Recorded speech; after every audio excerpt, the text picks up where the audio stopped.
Les interviews du doc, c'est maintenant sur Vinyl Time.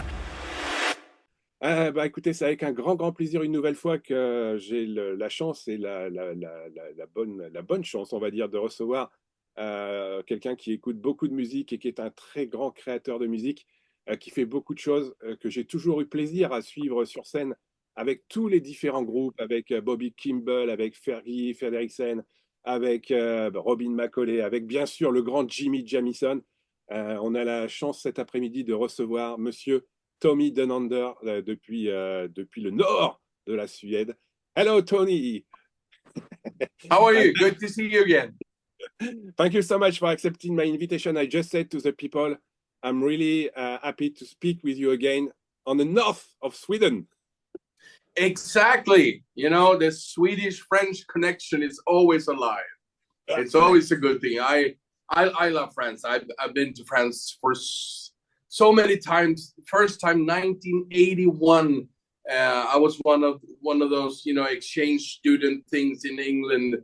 I was in Eastbourne for like 3 weeks, and as a part of that trip, all the students went to Paris for 2 days. So we were on the train down there. So that's like 600 years ago, and I've been, you know, going back. And of course, you know, Fredrik Slama is one of my closest friends that I've done 900 albums with by now. So, and I've been lucky to play Paris, you know, with Dan Reed and other artists. So it's you know, France is one of those magical places in so many ways. So I have good friends, good memories of the beautiful country.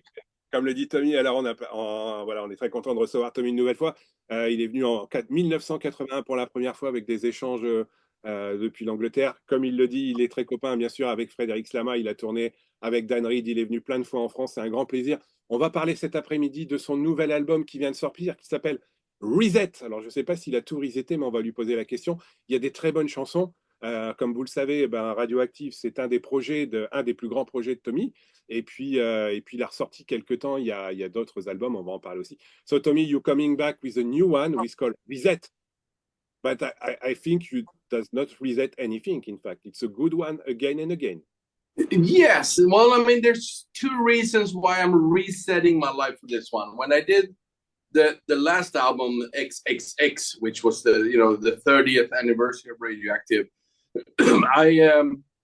I wanted to do an album that had a little bit more of a classic rock. I even had flavors of AC/DC and Van Halen and more rock things inside of my AOR. And the reviews and the feedback from friends and fans were like, we really liked the album, but I kind of missed the sound of the early Radioactive albums. And I was like, because I never really listened to my own music. I never sit and listen to it. So I started listening to the early albums and I went, okay, well, I actually feel like I could do something like this again, but with a more modern sound, but get back to that feeling, because the first Radioactive album was actually recorded in 1991. And I wrote those songs in 1988 and 89 and 90. So I was 20, 21, 22 years old when I wrote them, and I'm 56 now. So it's two different lives. So I was like, I could maybe do that in a modern way. So I'm kind of resetting my life back to that. But also about a year and a half ago, my dear friend and mentor, Mutt Lang, sent me a song called Reset, which was basically just a little pop song with it was more of a synth pad and a drum loop and him singing. I liked the song. I never thought about it for Radioactive. It felt like maybe I can use it for something else, you know. And so it was sitting there, and all of a sudden I heard how I could do it, and I'm like, wow, I can produce it this way. So I did, and Mutt loved it.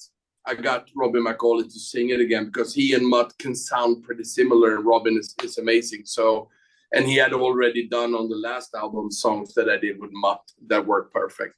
So there was two reasons. He gave me the song Reset, and I also reset my sound more back to the earlier Radioactive. So, and I think like Mutt's song, we need to reset this world.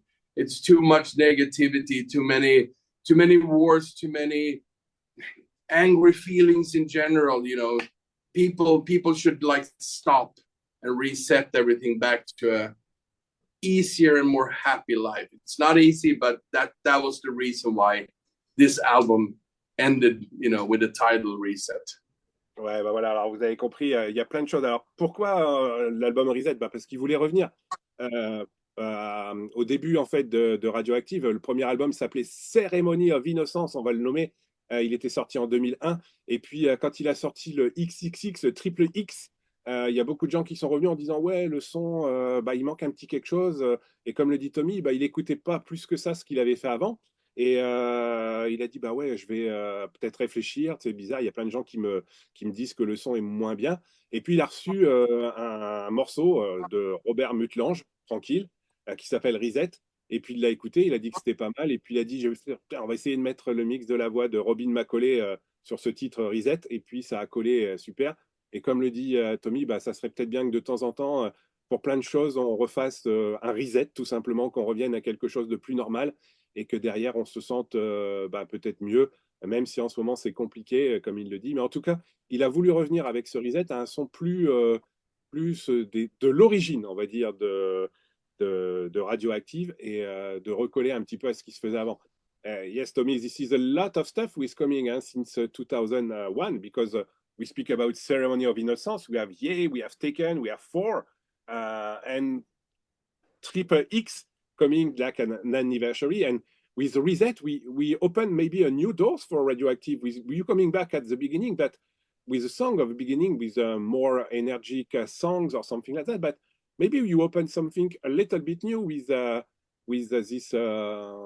this Reset, because not only you speak about Robin McAuley, but we have a song which is called Sentimental with Jeff G8 and so on. So it looks like a new beginning and so on. So when you create Reset, of course, you're thinking about coming back at something different, or maybe at 20 years before, but we open some new doors with some song like Sentimental, for example, no?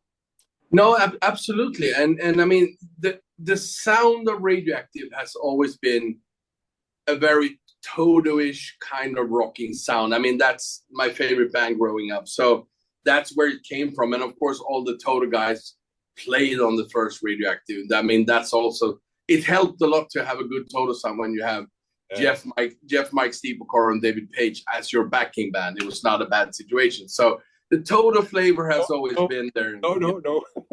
Yeah, you can have worse players in your life than being 23 years old and saying to Jeff Porcaro, no, you need to do it this way. No, Mike Porcaro, I wanted that. You know, it's a surreal world to be in. So, but I mean, Jim G did sang on the first Radioactive Ceremony of Innocence, and Jeff Parris has been part of the other ones as well.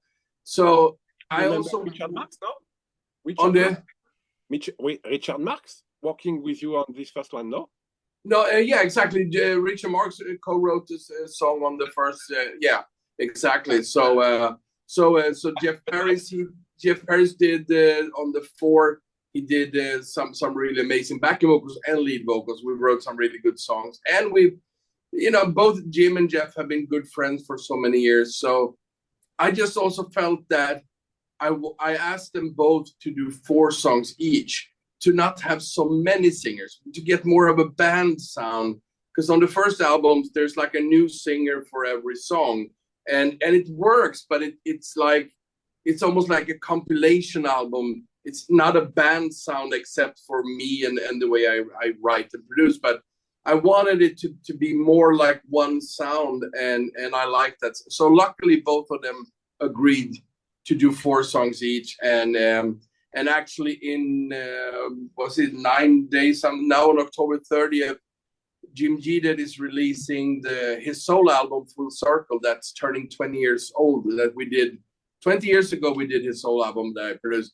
It's finally coming out digitally on October 30th for the first time ever. It's only been on CD, so that's gonna be a good one. And we're talking about doing another solo album together. And the same with Jeff Parris. He and I have talked for so many years about like really doing a great solo album for him. And again, I played Firefest with him as well. We talked about Firefest earlier. So, you know, they're 2 of my favorite singers. And then I had this song from Mutt And I knew I had to ask Robin McAuley to do it because, first of all, he's an incredible singer and a very good friend, but he's so perfect for that sound. So that was good. And then I've done a lot of work with the band Mecca over the years, and Giovanna is a good friend.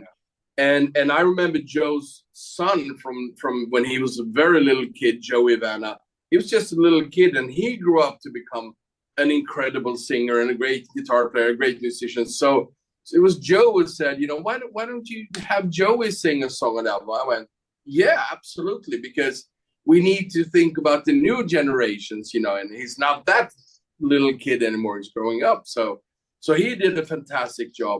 And then I found this singer on YouTube in Dubai, working at the Hard Rock Cafe in Dubai, Harry Zindani, and I kept seeing all of these videos, and I'm like, who the hell is this singer? It was unbelievable. So I managed to contact him and got him to do a song on this. So my hope is that we can do a solo album for him now, and we are talking about that, so hopefully that. So it was, I always try, you know, it's the hardest parts because I'm not a singer myself, even though for the first time in my whole career, I sing lead on this album with Harris. I do half of the song.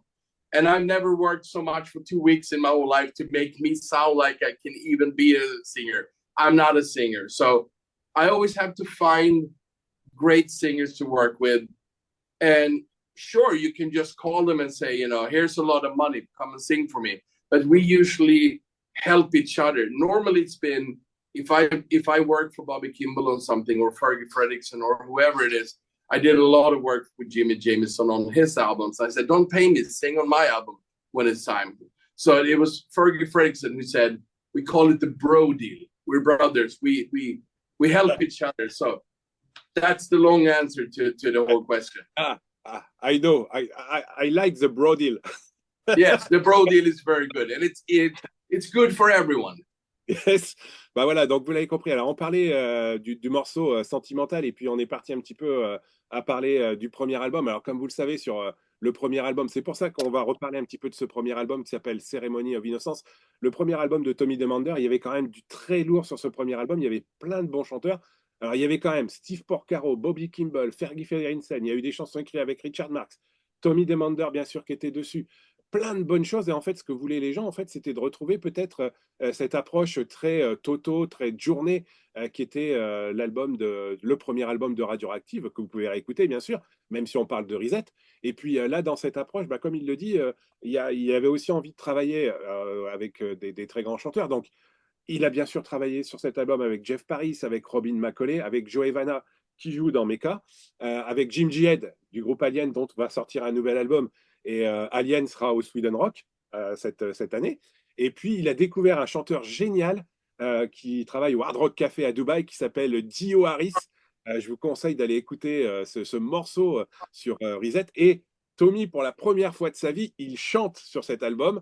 Alors, comme il est dit, il n'est pas un grand chanteur, mais il a pris le temps de chanter. Et puis, il a eu la chance de travailler avec plein d'autres grands artistes. Vous l'avez compris, Jimmy Jamison, avec Fergie Fredriksson, avec Jeff Paris. Et à chaque fois, quand ils ont fait des trucs, ils ne se payaient pas, mais c'était des bro deals. J'adore ce terme, pour pouvoir faire plein de bonnes choses et de sortir des disques incroyables.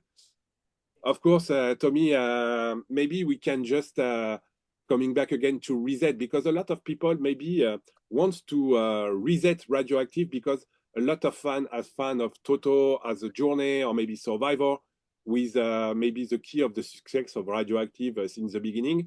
And after this ceremony of innocence, you change a little bit your approach. And that's why maybe a lot of people speak to you to say, oh, maybe you have to coming back at what you create at the beginning, because of course you're working with a lot of people of Toto and not only the big one. And maybe clearly with Reset, we are totally like just the CD just before Ceremony of Innocence, in fact. No, absolutely. And also, I wrote the songs for the first album for Ceremony of Innocence in 1988, 89, and 90, because we recorded it in 1991. So I was 22 years old when I wrote in the 80s those songs. And so for me, the first Radioactive, we started it in 1991. It took 10 years to make the first one. So the first one was actually released 2001. For me, that was a one time. I always said, this is a once in a lifetime album. I get to work with 35 legends in this. It's going to be called Radioactive, and that's it. I will never do another one, period. And it became a huge success. It went on the charts all over the world, and it sold a lot. So the record label came to me and said, great, so what are you going to do for the next one? And I'm like, what are you talking about? I can't do another one. I just spent 10 years on this one. And they said, no, now you're building something. You need to do another one. And I went, oh. And I'm like, I don't know. And because the songs were done in a different way, and I just picked them to do this album. So I'm like, I don't know what to do. So the second album, was more, still had total flavors, but by then I was friends with Fergie Fredericks and then Bobby and some other singers in a different way. So I wanted to make more of a rock, totalish rock album. The third album, Taken, I went a little bit back again more to Ceremony of Innocence, a little bit more of the total thing. And I had new friends, Robin Beck, James Christian, and, you know, other singers that I liked. And then after that album, it took 10 years to do the fourth one, the one called For. And by then, I had gone really far in my career. I had built a completely different studio career network of friends and this and that. So by then, you know, I was lucky. I got Jimmy Jameson and always, usually Fergie and Bobby was always part of my albums, but I was a different, more grown-up person. I think Four has some really, really good songs on it. But it was like, after that one, I wasn't even sure if I wanted to do more albums until Frontiers, until Serafino contacted me and said, we always talked about having Radioactive on Frontiers. Why don't we do it for real now? Why don't we do a big deal? You do 4 new albums in 8 years, 1 every 2 years. Let's build it together. Let's re-release all the early albums on digital and build this together. And I felt, yeah, this is the perfect thing. So this is why there's a second album in 2 years. 2 years from now, there will be a third. 2 years after, will be a fourth. Hopefully, if we like it, we will keep going. But I love the new home. I have the perfect home with Frontiers. And I worked with them for over 25 years on so many albums anyway. So I really feel like it's finally where it's supposed to be, and it's like a full circle. It's coming together with the sound, who I am, and this. So I think I know what to do. Finally, after more than 30 years, I think I figured out what Radioactive is. It takes some time, you know. Bah voilà, alors comme le dit très bien Tommy, alors il y a toute une histoire autour de tout le Radioactive. Alors les gens avaient poussé un petit peu pour refaire, pour voir s'ils pouvaient refaire quelque chose qui sonnait comme du Toto, du Journey, du Survivor au début. Et puis, bah oui, il est revenu un petit peu avec Risette à tout ça. Même s'il avait découvert des nouveaux amis comme James Christian, Robin Beck. Moi, j'avais vu Tommy avec Robin Beck au Sweden Rock Festival. Je me souviens, c'était le guitariste de Robin Beck sur scène. Et puis, bah, comme il le dit, là, il a retrouvé un deal. Alors, il y avait une maison de disques. Il était parti au début avec Radioactive pour faire un one-shot, vous l'avez compris. Il y avait tellement d'invités. C'était des chansons qui étaient là depuis très longtemps. Il avait 25 grands artistes avec lui. Pour lui, c'était un one-shot. Il n'y aurait jamais eu de suite. Et puis, il a fait un deuxième album, un troisième album. Et puis, donc, il est revenu avec XXX, qui est le premier album, qui est enfin, la réédition de tous les albums qui est sorti chez Frontiers. Et comme il le dit, quand il a eu Serafino, qui l'a appelé, le patron de Frontiers, pour lui dire, ça serait bien qu'on fasse quelque chose ensemble, que Radioactive soit Radioactive soit reseté sur, si on peut dire ça comme ça, sur Frontiers. Bah, lui, il a dit que c'était le bon moment parce qu'il y avait la bonne approche, le bon ensemble pour que Tommy Denander, Frontiers, la musique de Radioactive soit mis ensemble, et c'était le bon moment avec un deal qui va s'éculer. Il y aura d'autres albums, on a compris, de Radioactive, et comme il le dit, il pense que c'était le bon moment. Maybe 2 questions before we ending, Tommy, and this is maybe one is most regarding what we are right now, Tommy Denander, because you are a musician, you are a producer, you have a lot of different things during your careers right now. And what is the most difficult for you right now regarding this? I would like to say the music part, because it's the world is changing, as you know. It's so difficult to create some music. It's so difficult to sell some CD. It's so difficult to touring. It's so difficult to sharing a passion. By the way, no, as an artist like you create a lot of things. You're working with a lot of people, not only Jimmy Jamison and so on. You working with some people like Alice Cooper, for example. And what is the most what is the most difficult right now for you thinking about your passion around the music? Very good question. I mean, the world is completely different from, I mean, it's my 40th anniversary since my first record deal. So the good old days of selling a lot of albums and the kind of work we did, it's not there anymore. I think I'm lucky enough. I'm like in the perfect situation. I've been doing it for 40 years, but I'm only 56. So I'm young enough to have the energy and the ideas, and I was never into drugs or drinking anything. So my brain is still working. So I can still do my work really well, which is a good thing. So I'm old enough to have the routine and the knowledge from the past, but I'm very, very curious about everything that's happening today. I'm constantly evolving in my studio with new gear and learning all the new techniques. But I'm a songwriter and I'm a producer, and I mix albums and I master them, and I'm a studio musician in most styles of music.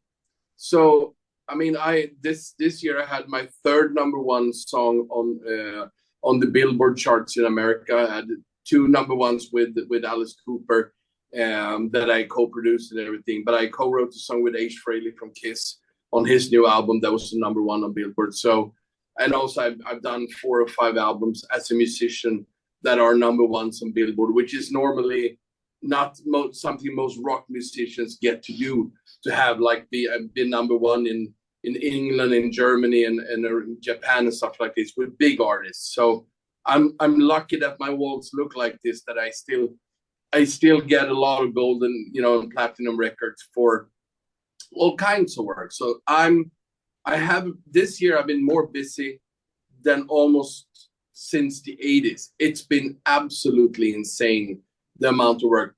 But it's only because I can start in the morning by doing a songwriting, and then I do a guitar session for a pop song, and then I mix something in the afternoon, and then I do the same the next day. So I usually do 2, 3, 4 things every day, 5, 6 days a week, because of the way that I work. But most people I know are in a band, and they're not selling enough CDs, they're not streaming enough, and they cannot really go out and play live. It's really depressing for a lot of people. The audience, the fans are still there. And there's more money in the business, in the music world, than ever before. But it's not divided like it used to be. In the old days, when people were buying a vinyl or a CD, there was this much money, and you paid the producer and the studio musician and the studio and the people driving the gear to the studio and the songwriters, and everyone got a piece of the cake from a physical product. Now, with the digital world, people think that Spotify and these companies don't pay money. They pay the same amount as a CD was making. The thing in the past is that when the record company got the money from a CD, the contract was that everyone got a piece of the CD, the physical one. The new deal is that the record company will keep 95% for the record company, and 5% will go a little money to every producer and songwriter. They're like, don't pay the musicians. Do it everything with a computer yourself. They don't have to print albums or ship them or have storage.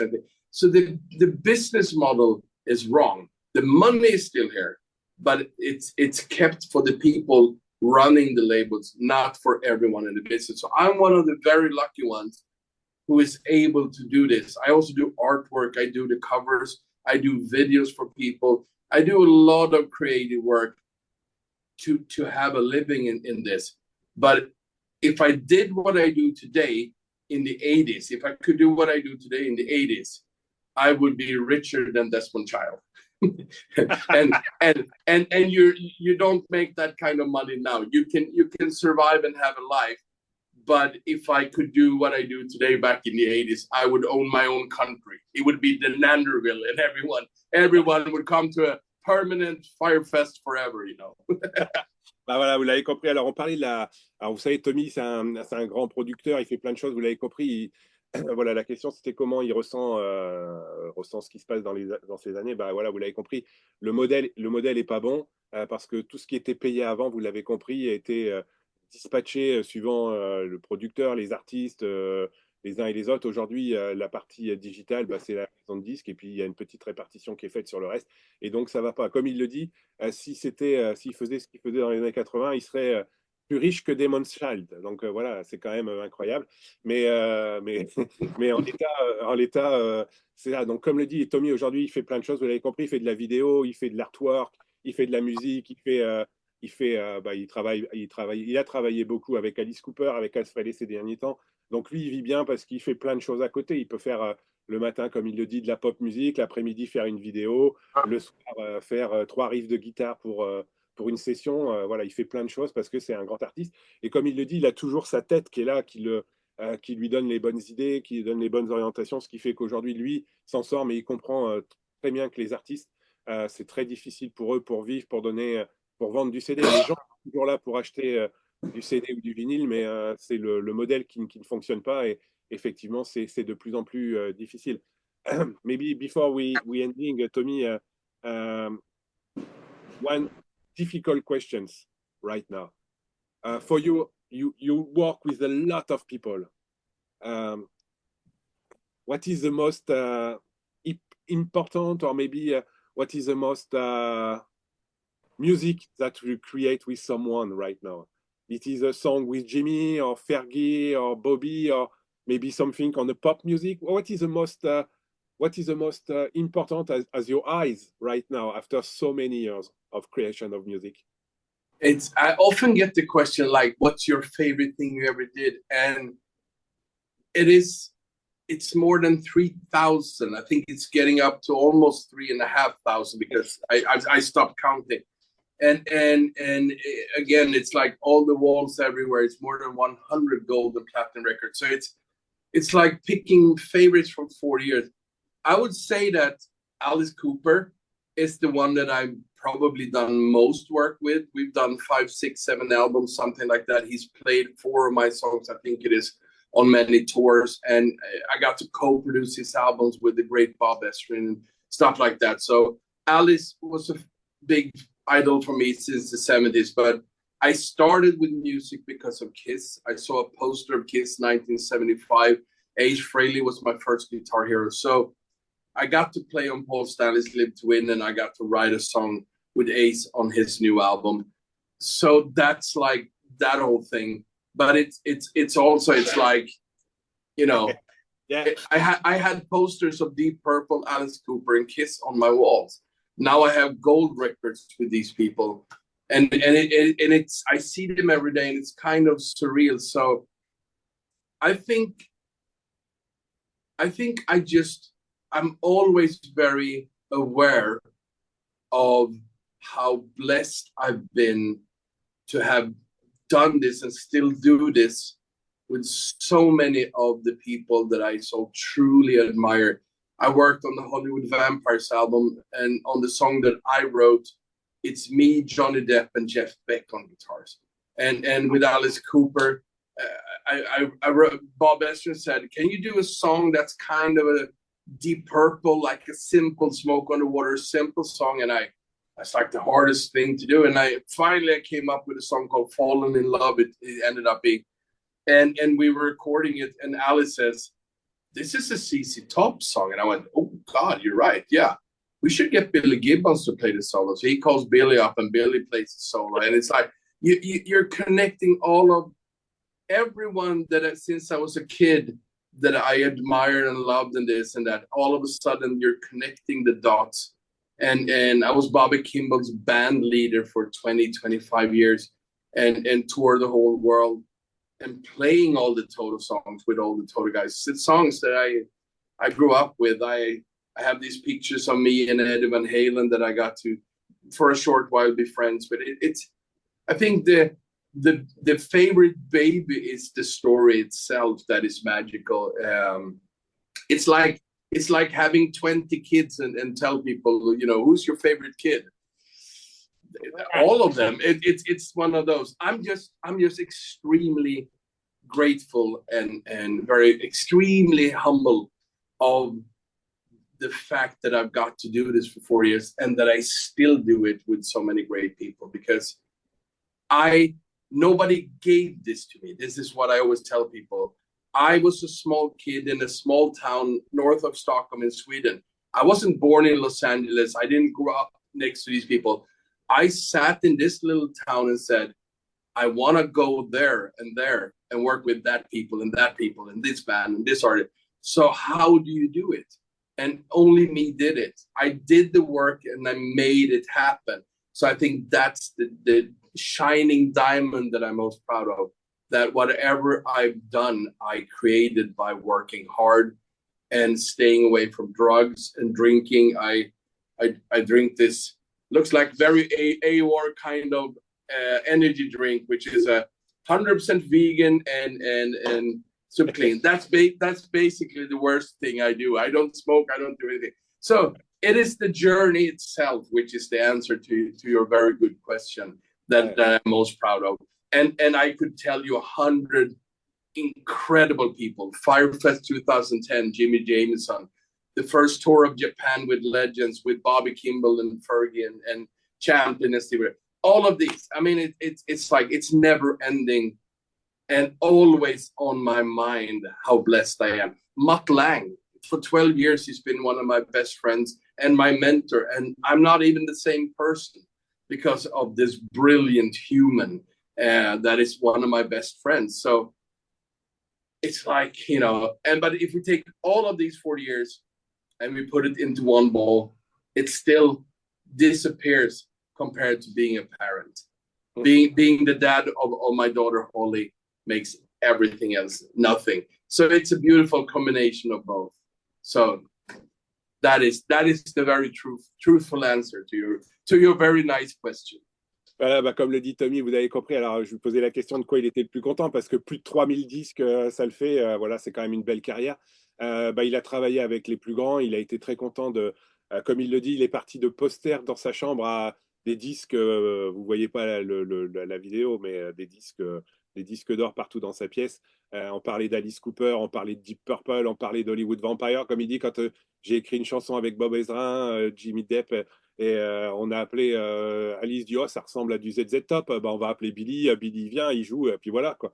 Donc, comme il le dit, c'est une grande communauté, il a rencontré plein de gens fantastiques. Donc, c'est difficile de dire quel était le meilleur moment. Il est content d'avoir fait ça aujourd'hui. Il y aura plein de bonnes choses après. Et puis, comme il le dit, la première tournée au Japon avec Bobby Kimball, jouer avec Jimmy Jamison, rencontrer tant d'artistes, jouer sur le Live to Win de Paul Stanley, d'être sur l'album d'Ice Frehley. Voilà, c'est des grands moments pour lui. Et comme il le dit, il est parti du nord, du très fort, d'une toute petite ville dans le nord de la Suède, au-dessus de Stockholm. Il n'est pas de Los Angeles, mais lui, il voulait jouer avec tous ces gens qu'il adorait. Il voulait faire plein de choses et aujourd'hui, il l'a fait. Et comme il le dit, il n'a jamais fumé, il ne s'est jamais drogué. Sa musique, c'était sa passion. Et aujourd'hui, bah, c'est un des plus grands producteurs de musique. C'est quelqu'un qui a fait beaucoup pour notre musique, et plus de 3000 disques d'enregistrés avec des très grands. Ça reste une grande signature. Tommy, before we ending, thank you so much for your time. Again, we speak at the beginning about Firefest and Jimmy Jamison because I have a chance to see you many times on stage at Firefest. I see you at Sweden Rock Festival. I see you a lot of time with different artists. I remember with Robin Beck, with playing at Sweden Rock, and you play with James Christians. We play with a lot of different guys. And again, it's a great pleasure, honor to speak with you this afternoon, because one of my favorite gigs was at this Firefest 2010 with Jimmy Jamison, because during this, I don't know why, but during this this venue. A lot of people was so happy. So many people have coming from everywhere with a large smile on it, listen some fantastic songs. And at the end, we finish by the eyes of a tiger, of course. And we have to keep the eyes of a tiger now. No, I couldn't agree more. We loved playing with Jimmy at Firefest, even the year after. It was amazing. Jimmy was already a friend of mine, but he became a very good friend. I kept touring with him. We did a lot of albums together, from Radioactive, his solo albums, and other projects. And he was one of the funniest and nicest persons I ever worked with, and by far one of the greatest singers I've ever worked with. And I've been blessed to work with some of the best. But that evening lives as one of the modern classics that people talk about all the time. And I'm just so proud of how it's living on. We miss Jimmy and we miss Fergie, who both passed away not far in between each other. We miss them all the time. I miss a lot of these incredible singers I got to tour with that are either just getting old, and sweet, wonderful Bobby Kimball, who suffer from bad dementia. I missed him all the time because we used to be on the phone every week and we used to tour the world. We were always somewhere in the world. And it's the greatest memories anyone could ever have. It's that. So the Firefest thing was incredible. I remember Sweden Rock with Robin Beck and James. That was a lot of fun as well. I remember that show pretty well. And I mean, just incredible memories. So I mean, how could you not love a life like this? You know, I'm really sure that I don't forget anything. Ben voilà, comme on le dit, moi j'ai eu la chance de voir Tommy Denander dans plein de concerts, dans plein de choses, notamment au Firefest avec Jimmy Jamison, avec Freddie Frederiksen, of course, puisqu'il était aussi sur scène avec Robin Beck. On a passé tellement de bon temps, c'était une belle soirée. Finir avec le Eyes of a Tiger, ça a été un grand moment. C'est un super chanteur, Jimmy Jamison, il nous manque. Fergie nous manque aussi. Bobby Kimball, qui est très malade, nous manque aussi. Et comme le dit Tommy, c'était des belles journées, il s'appelait tout le temps. Maintenant, c'est très difficile d'échanger avec Bobby Kimball parce qu'il va vraiment pas bien, mais on reste toujours en contact malgré tout. On était avec Tommy Denander cet après-midi, on a parlé de Radioactive, on a parlé de Reset. L'album est disponible sur le grand label Frontiers Records. Il y a du très très bon. Il y a vraiment des super invités sur cet album. Jeff Paris, Robin McCauley, Joe Evana, Jim Jihad, Dio Harris. Allez écouter la voix de Dio Harris, c'est incroyable. Les grandes musiques de l'ami Tommy Denander, c'est fantastique. Tommy, before we ending, I know you are French, like me, I'm Swedish. Yes. So do you have some words in French? Oui, of course. No, I wish I knew how to say. Normally, when you don't speak a language, you only learn voulez-vous. You learn either to say I love you, how to buy a beer, or the bad words. That's usually what you learn in. And when I used to tour the world, that's what I knew in every country. It was how to order a beer, to say thank you and I love you to people, and then say all the bad words. So, but I have a big passion for France. You know, as you know, one of my dearest friends is Fredrik Slama, and we're actually finishing a new album for him, which is album 647, I think we've done so far. It's amazing. So I've been to France so many times, absolutely love it, and I know I will be back soon, even if it's just for vacation, because we've talked about it with the family to come down. So no, France has a very special place in my heart. Next time you are my invite in Paris. I will take that up with you for sure, and the same when you come to Sweden next time. Okay, Tommy, so maybe thank you so much. Do you have just some words for the listener, maybe with Discover Radioactive? Well, I'm extremely proud of the reviews and the feedback for this one. It's out now on Frontiers Records, called Reset. It's the 6th album. It is, I think, the perfect circle going back to the early sound. And I just really hope people at least take the time listen to it, and hopefully they like it. And thanks to you, Olivier, and Milos Times, and everyone else for the support. It makes everything easier and more fun. So I can't thank you enough. Tommy, thank you so much for your time this afternoon. Maybe we can just turn now to listen one of my favorite songs on this album, which is called Reset.